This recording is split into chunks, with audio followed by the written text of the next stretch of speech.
Eh, Igual que la semana pasada, estamos de vuelta en las inmediaciones de la imprenta. Ustedes podrán ver aquí en el fondo las ediciones de Edive. Y bueno, como ustedes saben, dijimos que durante todos los sábados íbamos a ir invitando a algún sacerdote distinto o alguna persona distinta. Bueno, en esta oportunidad, como ustedes ven a mi izquierda, aquí está el padre Gabriel Zapata. Buenos días, padre. Buenos días, Hernán. Buenos días. Bueno, él ahora se encuentra como rector en el seminario menor. ¿No, padre? ¿Es así?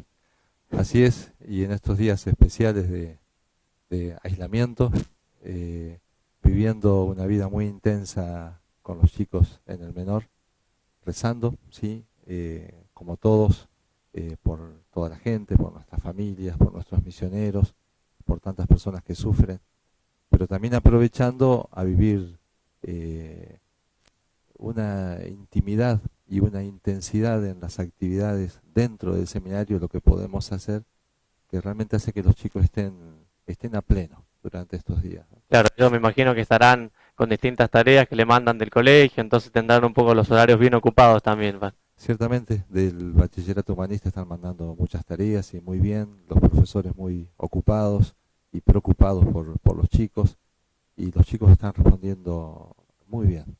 Pero también está la oportunidad de hacer otras actividades que durante el año tal vez no se pueden hacer tanto, algunos trabajos adentro en la casa, algunas otras actividades culturales, también recreativas, que bueno, van expandiendo la alegría juvenil de los chicos, ¿no? Exactamente, padre. Bueno, entonces ya conocen al padre Gabriel. Lo que voy a hacer ahora es presentar el tema que vamos a tratar hoy, porque como ustedes saben, íbamos a ir tratando distintos temas. El tema de hoy es la Sagrada Escritura. Eh, Propiamente, qué es, cómo hacer para rezar con ella, cómo leerla.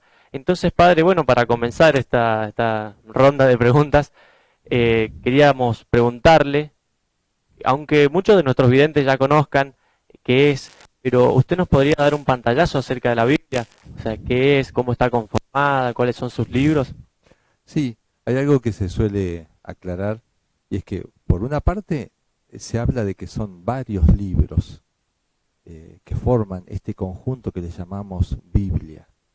En ese sentido, podemos encontrar que en la parte primera, en el Antiguo Testamento, tenemos 46 libros escritos en épocas distintas, en tiempos distintos.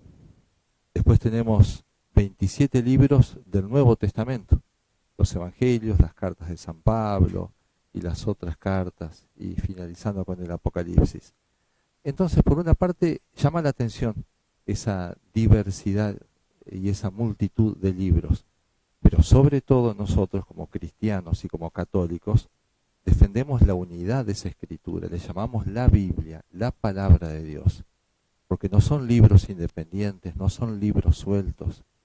Sabemos que hay un autor principal de toda esa obra, y el magisterio de la Iglesia lo dice claramente: el autor principal es el Espíritu Santo, es el mismo Dios autor principal de la Escritura, que se ha valido de diversos autores humanos, que se les llaman los agiógrafos, los instrumentos por los cuales el Espíritu Santo llegó y habló y escribió a los hombres.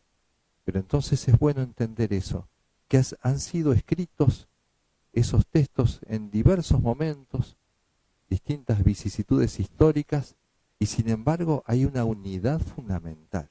El autor principal es Dios. Y es por eso que cada vez que vamos a la escritura, la tenemos obviamente en un libro, y la tratamos con esta unidad. Esta es la palabra de Dios. Y cuando vamos a misa, escuchamos una lectura del Antiguo Testamento o una carta de San Pablo. ¿Qué es lo que dice el lector al finalizar la lectura?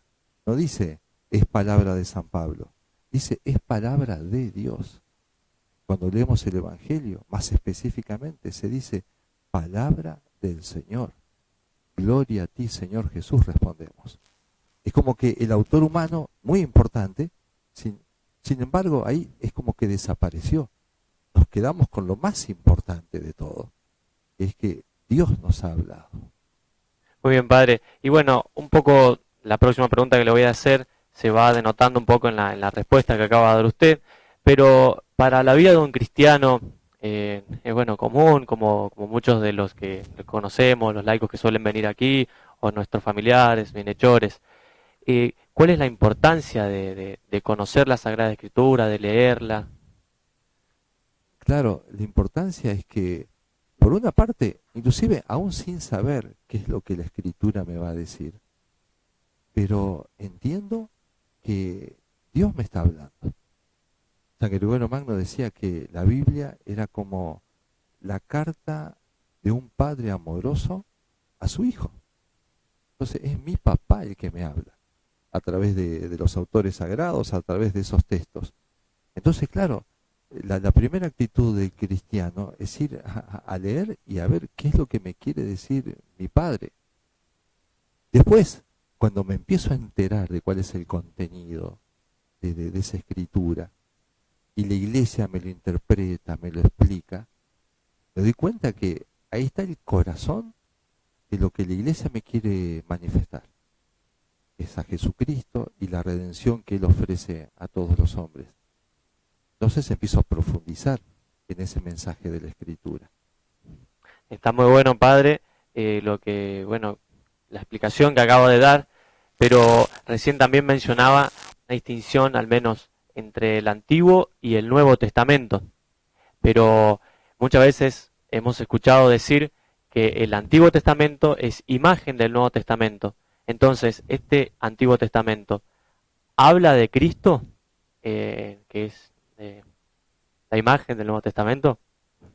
Ciertamente, porque tenemos que entender que el deseo de Dios cuando se revela a través de los profetas, a través de los agiógrafos, es manifestar su plan de salvación.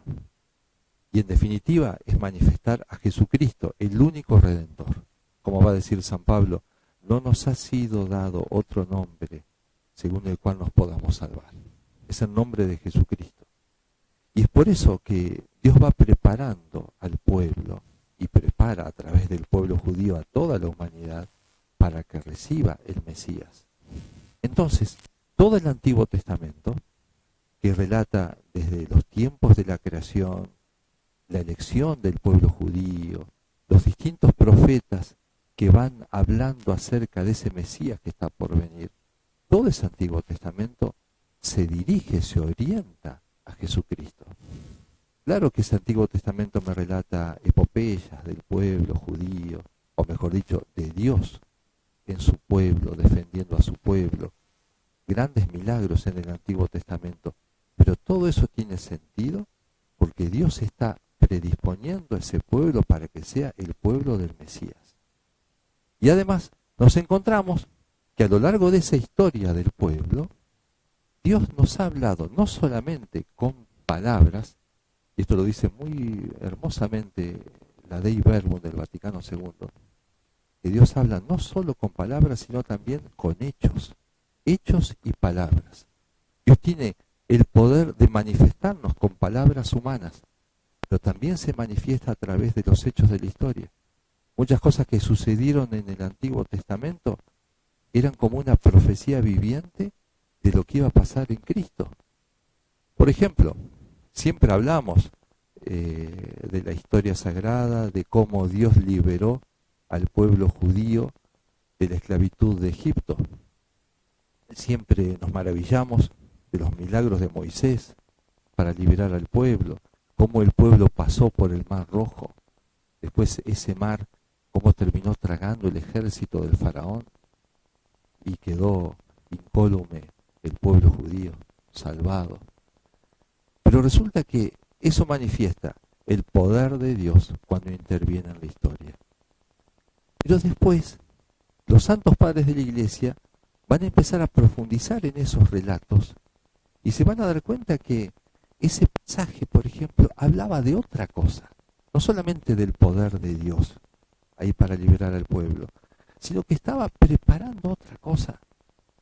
Y van a decir, claro, de la misma manera que esas aguas salvaron al pueblo judío y ahogaron al ejército del faraón, de la misma manera las aguas del bautismo cristiano, van a ahogar el pecado y ahogar a Satanás y sus huestes en el alma de un cristiano. Y ese cristiano se va a salvar, no porque se lo merezca él, sino porque Jesucristo lo salvó y envió esas aguas que están como impregnadas del poder de Cristo y de la sangre de Cristo. Entonces, resulta que ese episodio de 1300 años antes de Cristo también estaba anunciando proféticamente lo que sería el bautismo cristiano. Un ejemplo. Claro. Bueno, vamos a ir, no se vayan porque quedan, también van a estar ahí algunos videitos ahí. Así que bueno, nos vemos dentro de algún ratito. Vamos a un corte, ya venimos. Bueno, bienvenidos a este segundo bloque de IBTV. Aquí estamos con nuestro invitado, el padre Gabriel Zapata. Y bueno, estamos hablando un poco sobre las Sagradas Escrituras, bueno, su importancia, cómo está conformada. Pero padre, también sucede que muchas personas por ahí quieren leer la Sagrada Escritura y no la comprenden o no saben muy bien cómo leerla. ¿Existe algún método, padre, o cómo se puede leer la Escritura? Sí, esto es una pregunta que muchas veces la gente hace y de verdad, hay métodos. Está lo que se llama la Lectio Divina, que es algo muy sencillo también al alcance de cualquier persona, como un método de abordar la Sagrada Escritura. Pero yo no quiero mencionarlo ahora, porque eso puede ser para otro programa o algún otro padre. Yo especialmente quiero subrayar esto, la necesidad de leer la Escritura. Hay que leerla, hay que enamorarse de la Escritura, hay que familiarizarse con la Escritura. Se puede profundizar, el método me podrá ayudar, pero lo primero es que yo me familiarice, que me dé cuenta que es el libro de mi Padre que me escribe.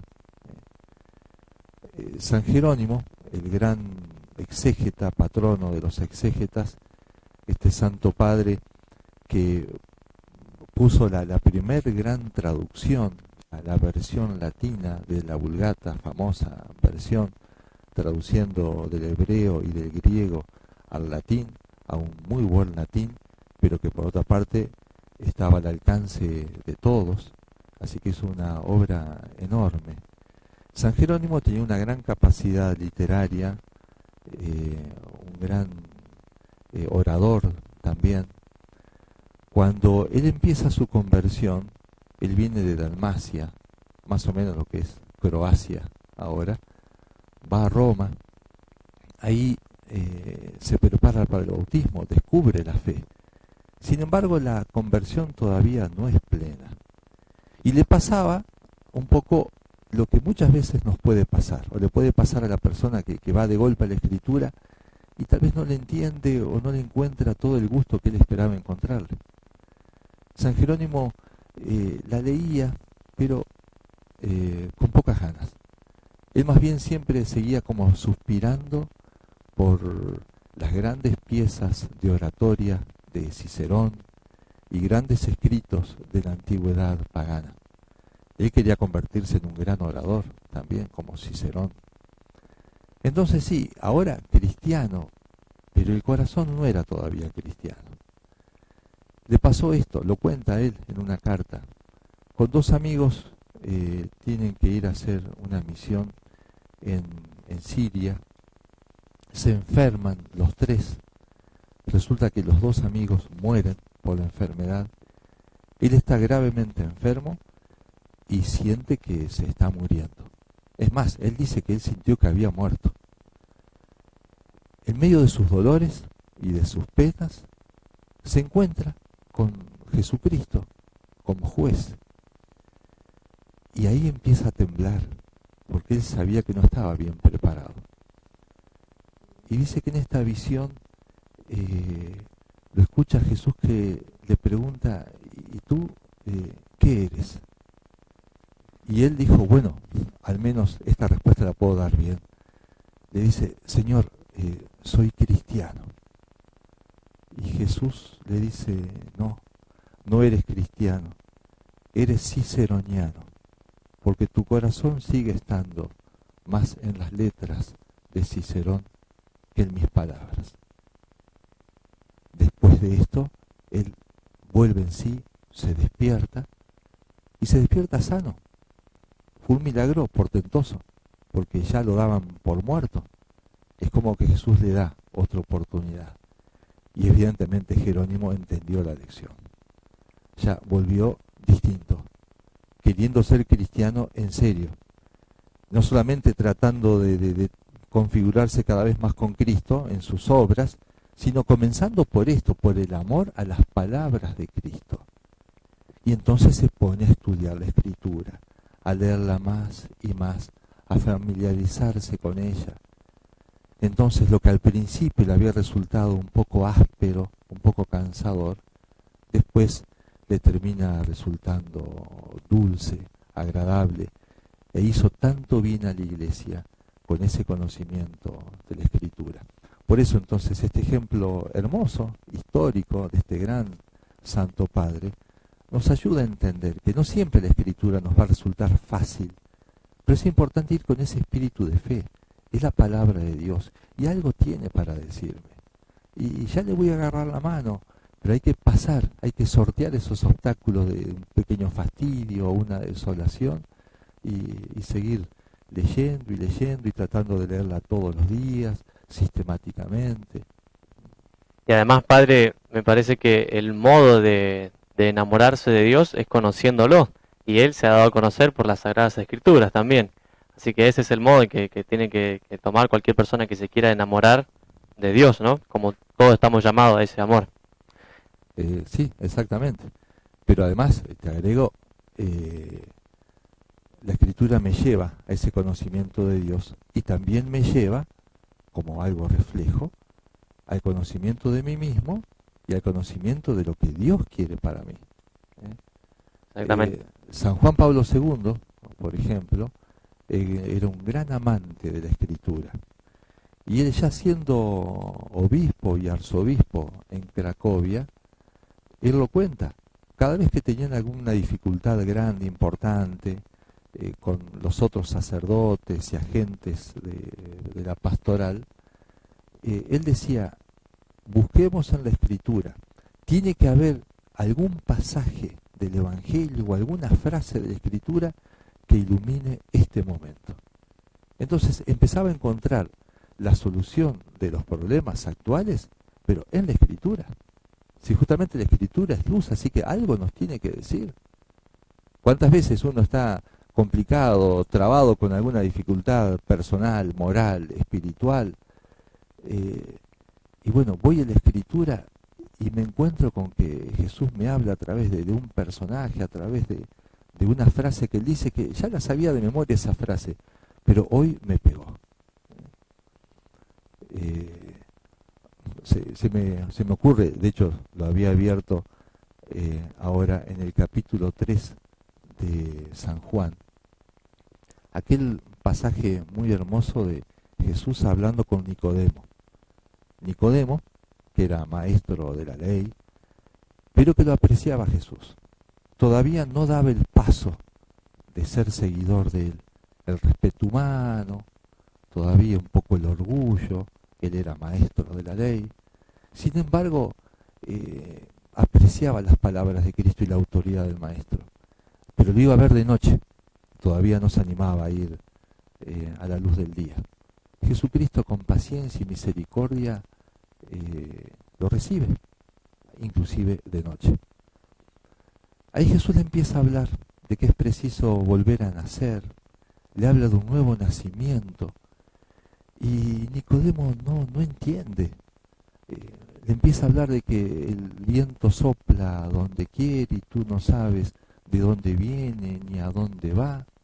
Y dice, respondió Nicodemo, ¿cómo puede ser eso? Ahí Nicodemo es como que todavía está como cerrado. Las palabras son hermosas, pero no las entiende. Y él parece que no está muy dispuesto a querer entenderlas. Y Jesús le dice, tú eres maestro en Israel ¿y no sabes estas cosas? Nicodemo se queda callado. ¿Qué es lo que pasa? Jesús le hablaba de manera misteriosa. Este hombre todavía no se le abría plenamente. Había un obstáculo. El gran obstáculo que tantas veces lo podemos tener en nuestra vida es el orgullo. Es el aceptar que soy pecador, que soy débil o que no entiendo esto y que otro lo puede estar entendiendo mejor. Y sobre todo que Dios lo tiene que estar entendiendo mejor que yo. Y Nicodemo todavía con ese orgullo se cerraba a la luz de Cristo. Y lo que Jesús busca hacer en ese pasaje es derribar ese obstáculo. Y entonces lanza como esa puntada ahí al corazón de ese orgullo. Y tú eres maestro en Israel y no sabes estas cosas. Lo que habrá sentido Nicodemo ahí. Nicodemo podría en ese momento haberse enojado, haber dado media vuelta e irse, o haberle dicho, Señor, no me trates así, tengo mi dignidad. Y sin embargo Nicodemo hizo lo único que tenía que hacer, que era bajar la cabeza y callarse la boca y aceptar la corrección. Él era maestro en Israel y no entendía las palabras que le decía Jesús. ¿Qué es lo que pasó después en ese pasaje? Jesús le sigue hablando y le llega a decir, como Moisés elevó la serpiente en el desierto, así tiene que ser elevado el Hijo del Hombre, para que todo el que crea tenga en él vida eterna. Porque tanto amó Dios al mundo que dio a su Hijo unigénito, para que todo el que crea en él no perezca. Y así entonces Nicodemo empieza a recibir la revelación de que Jesucristo verdaderamente es el Mesías, es el Redentor, y que deberá ser elevado en la cruz, como Moisés había elevado la serpiente de bronce. Lo que todavía Jesús no les había dicho abiertamente a los apóstoles, Nicodemo lo recibe esa revelación. ¿Pero por qué? ¿Cuál fue el mérito de Nicodemo para que Jesús le hable tan abiertamente? Su mérito fue este: bajó la cabeza y se cayó la boca. Derribó el obstáculo y ahora se dejó iluminar. Bien, muchas veces vamos a la Escritura, nos pasa eso. A veces no la entendemos porque no la queremos entender. O en la vida cotidiana, tengo un problema familiar, es verdad, hay una dificultad seria, pero lo que complica más las cosas es lo que lo complicaba a Nicodemo, es mi orgullo. No doy el brazo a torcer, no quiero reconocer las cosas, no estoy dispuesto a escuchar a esta persona. Entonces voy a la Escritura, me enfrento con este pasaje y esto me hace pensar. Y trato de imitarlo a Nicodemo, bajo la cabeza, me abro delante de Dios y la luz de la Escritura y la luz de Jesucristo me ilumina. Exactamente, Padre, es muy importante entonces tener esas disposiciones al momento de buscar la voluntad de Dios en las Sagradas Escrituras. Entonces, bueno, Padre, lo invito a hacer otro bloque. Vamos a ir a ese bloque. Ya en el último vamos a hablar un poco acerca de la importancia de las profecías de Cristo en la Semana Santa, por ejemplo, ahora que ya estamos adentrándonos. Así que bueno, Padre, nos vemos en el próximo bloque. Vamos entonces, ya volvemos. Entonces, en este tercer bloque de IBTV, bueno, recién mencionábamos un poco que íbamos a hablar acerca de, bueno, del Evangelio, de las Sagradas Escrituras y de la Semana Santa. Entonces, Padre, yo quería preguntarle a usted, muchas veces leemos en el Evangelio que el mismo Cristo interpreta las Escrituras, ¿no? Y especialmente en esta Semana Santa, ¿usted nos podría dar algún ejemplo acerca de Cristo interpretando las Escrituras o cómo se cumple la Escritura? Sí, ciertamente. Es una cosa importante ver en las palabras de Jesús que le va diciendo a los apóstoles en distintos momentos cómo Él anuncia lo que viene, paulatinamente preparándolos, pero les anuncia, como mostrándoles que no es que algo salió mal, sino que estaba todo previsto. El Antiguo Testamento anunciaba cómo sería la redención, y el mismo Cristo ahora de manera inmediata les anuncia que debe subir a Jerusalén, que debe padecer, morir y al tercer día resucitar. Cosa que cuando sucedan estas cosas no se escandalicen y cuando vuelva resucitado entiendan que lo había anunciado. El tema es que nos llama la atención eso. Lo vemos, por ejemplo, a San Pedro, que no se resigna. Cuando Jesús habla de que tiene que subir a Jerusalén y padecer, San Pedro dice, no, Señor, lejos de ti tal cosa. Como diciendo, la cosa va bien, la gente se va entusiasmando con tus milagros y ahora venís a hablar de fracaso. No quería entender. Jesús, ¿qué le responde a Pedro, a su amigo, al que él ya ha designado para ser la piedra sobre la cual se funde la iglesia? ¿Qué le responde? Jesús le dice, apártate de mí, Satanás, porque tus pensamientos no son los de Dios, sino los de los hombres. Pero ¿dónde estaba lo satánico? Justamente en que Pedro lo estaba queriendo apartar de la voluntad del Padre, voluntad expresada en el Antiguo Testamento y en los mismos anuncios que iba haciendo Jesús. Por eso, cuando Cristo resucita en la mañana del domingo, una de las apariciones magníficas y que siempre recordamos en la Pascua es a los discípulos de Emaús.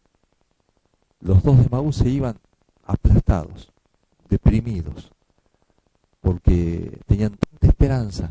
Nosotros esperábamos que él iba a restaurar Israel, pero no pasó nada. Lo mataron, van a decir ellos.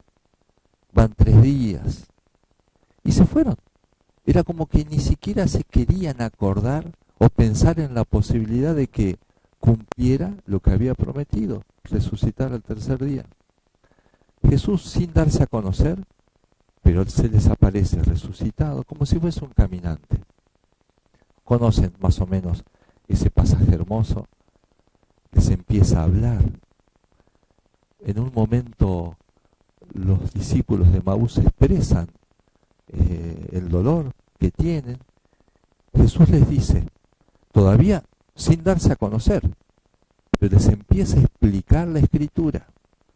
Oh insensatos y tardos de corazón para creer todo lo que dijeron los profetas. Los reta, insensatos, duros de corazón, lentos para entender lo que anunciaron los profetas. ¿No era necesario que el Cristo padeciera eso para entrar ansí en su gloria? Y empezando por Moisés y continuando por todos los profetas, les explicó lo que había sobre él en todas las Escrituras. Padre, disculpe que lo interrumpa, pero ahí usted nos podría dar, por ejemplo, en un pasaje del Antiguo Testamento que hable concretamente de Cristo, de los sufrimientos de Cristo. Bueno, no sabemos a qué textos hizo alusión especialmente el Señor en esta especie de clase de Biblia que les daba a los apóstoles, en esta magnífica exégesis de las profecías mesiánicas.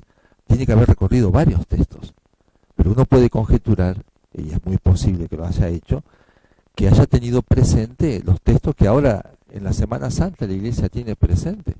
Anuncios impresionantes. Por ejemplo, y vale la pena leer al menos algunos versículos, el Salmo 22. Los salmos que los que se atribuyen a David, si los escribió, como cree la tradición, el mismo profeta David, han sido escritos más o menos 1000 y pico de años antes de Cristo, más de 1000 años antes de Jesucristo. Y ahí escribe este salmo, clama, reza con este salmo, que Jesús se lo va a apropiar en la cruz, cuando va a decir en un gemido, Dios mío, ¿por qué me has abandonado? Es el Salmo 22. Pero miren lo que decía el texto bíblico. ¿Por qué me has abandonado? Estás lejos de mi queja, de mis gritos y gemidos. Como agua me derramo, mis huesos se dislocan, mi corazón como cera se funde en mis entrañas. Mi paladar está seco como teja y mi lengua pegada a mi garganta, tú me sumes en el polvo de la muerte. Anuncios de un dolor futuro, de un dolor que iba a tener estas connotaciones, una tremenda sed, la lengua seca, pegada al paladar. Justamente es lo que vemos en la pasión de Cristo. Perros sin cuento me rodean, una banda de malvados me acorrala, mis manos y mis pies vacilan, puedo contar mis huesos. Ellos me miran y remiran, reparten entre sí mi ropa y se echan suertes a mi túnica. Todo esto anunciado miles o centenares de años antes de Cristo y cumplidos en la pasión del Señor. Esto es simplemente un salmo, pero después, por ejemplo, otros textos bellísimos e impactantes son los del profeta Isaías. Isaías es de unos 700 años antes de Cristo. Esta parte de su libro, según dicen muchos estudiosos, al menos en una redacción final, se pueden haber escrito o terminado de escribir ahí por el más o menos mitad del siglo VI antes de Cristo. Estamos hablando de 550, 560 años antes de Cristo, o 540 años antes de Cristo. Y anunciaba esto, hablaba de un siervo doliente, un servidor, un siervo de Dios, que se iba a ofrecer por los demás, por el pueblo, e iba a sufrir. ¿Quién dio crédito a nuestra noticia? No tenía apariencia ni presencia, no tenía aspecto que pudiésemos estimar, despreciado, marginado, hombre doliente y enfermizo, como de taparse el rostro por no verle. Justamente esto se cumple en Cristo. Cuando Pilato le presenta a Jesús todo llagado, los mismos judíos dicen, quítalo, quítalo. No soportaban su vista de tan llagado que estaba. Pero dice el anuncio profético, y con todo esto eran nuestras dolencias las que él llevaba, y nuestros dolores los que soportaba. Nosotros le tuvimos por azotado, herido de Dios y humillado. Él ha sido herido por nuestras rebeldías, molido por nuestras culpas, soportó el castigo que nos trae la paz. Y varios versículos más impresionantes. En muchos de estos textos, Santo Tomás de Aquino cuando los comenta, él lo decía referido especialmente al Salmo que leí hoy, hay momentos en que uno está leyendo esa profecía, dice Santo Tomás, y más que profecía parece evangelio. Parece estar leyendo el evangelio. Estos escritos y predicados siglos antes de Cristo. A eso tiene que haber apelado Jesús para explicarle a los discípulos de Maús. Ven que estaba todo anunciado. Ven que no es que se les fue de las manos la cosa. Ven que todo esto estaba proyectado. Ven cuánto los ama el Padre, que ha sido capaz de enviarle a su Hijo a que sufra esto para salvarlo. Y es por eso que después los discípulos de Maús, cuando lo reconocen a Cristo, ¿qué reflexión van a hacer entre ellos? Claro, ¿acaso no ardían nuestros corazones cuando nos explicaba las Escrituras? Bien, eso es lo que tenemos que lograr. Leyendo la Escritura, entendiendo el plan de Dios, que empiecen a arder nuestros corazones. Y qué importante, Padre, es aprovechar este tiempo de cuarentena en el que todos estamos inmersos y volver a la Escritura, si es que muchos de los que nos están viendo por ahí han dejado un poco de lado, volver un poco a silenciar el exterior, apagar un poco los aparatos electrónicos y sentarse en la habitación en silencio y querer entender la Escritura, querer rezar con ella, como usted nos ha aconsejado aquí en este programa, ver qué quiere Dios para este momento de nuestra vida, y todo eso lo podemos encontrar en el Evangelio. Bueno, solo basta, como usted decía también, una disposición humilde, quitar el orgullo. Y bueno, Padre, quería agradecerle la visita a este programa. Ha sido un gusto tenerlo acá con nosotros. Esperamos que pueda venir alguna otra vez también. Quizás hablarnos de otro tema o del mismo, pero bueno, muchas gracias, Padre. Bueno, muchísimas gracias, y simplemente como un saludo y el último mensaje, Es lo que pide el mismo Jesús, hablando de la Escritura.